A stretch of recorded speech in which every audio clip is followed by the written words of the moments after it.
from rescuing, and you rescue so far 51 children, right? Right. How long does it take for reunification if the children have a family? Yeah. How many years? I mean, See, the guidelines, the National Minimum Standards Operation Procedures of Nepal government, which says that 3 to 6 months is a time that a child should be reunified back to the communities. okay.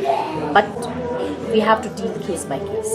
Sometimes, like after earthquake, we received 3 rescues done by the Nepal government.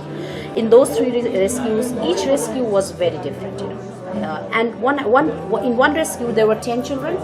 All of them were reunified back to their families in 1 month, which was very quick. Wow. Yeah, Quick. because the moment we contacted the families, they were so eager and thankful to us, and they said that we didn't know how the children were transported from one district to another district.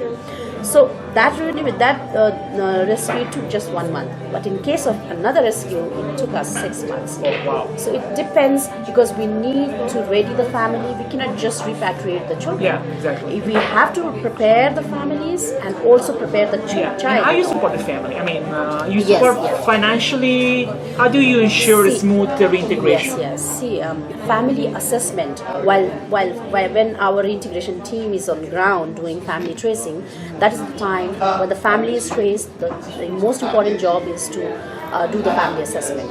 The real need from the families. So when the team does the family assessment, then they come to Kathmandu and we sit in a team, consult, discuss what best could be is the option for the child. And Forget Me Not has criteria. We have developed a criteria from A to D criteria. For there we have listed that a child in this particular situation might need only education support. Some, like out of it depends, and out of 51 children, we are really happy to share that only 20 children needs actually support. So the remaining number, the family is ready. They said that we don't need any support. Oh wow, that's really And remarkable. another thing is, we need to understand is that any organization, an outsider, is not here in Nepal for a longer term.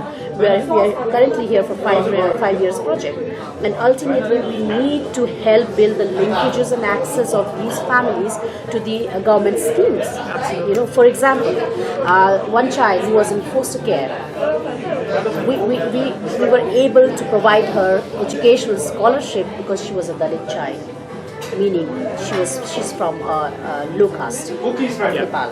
So she was enrolled because our integration team went to the nearby school assessing where the best school could be for the child. We went to the government school, and then we told about the story of the child, why she was displaced from her community, and then the school management was ready to provide this scholarship to the child. So we need to connect them, because rural communities, they fear, there is a fear to even ask the local government bodies that what kind of schemes are there for us.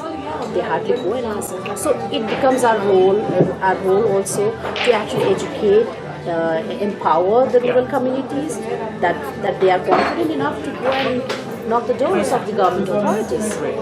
And you said that you're not here for good. You have a plan to work for 5 years. Yes. And that means that if you are really good at your job, you shut yourself out of your business, right? Because you try to eliminate the problem.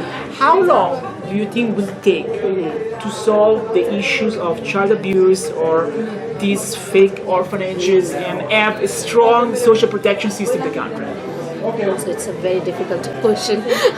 I don't have all the answers, but see, orphanage trafficking in Nepal is something new, as I mentioned earlier, and it will take a lot of time to actually address this problem, to actually inform government agencies that what's happening in the ground, because of the understaffed Central Child Welfare Board, District Child Welfare Board. Only one child rights officer is there to look after, to address the child rights issue in his or her district, which is not an easy task. You from child trafficking to child abuse to child exploitation, one child rights officer cannot deal with all the issues.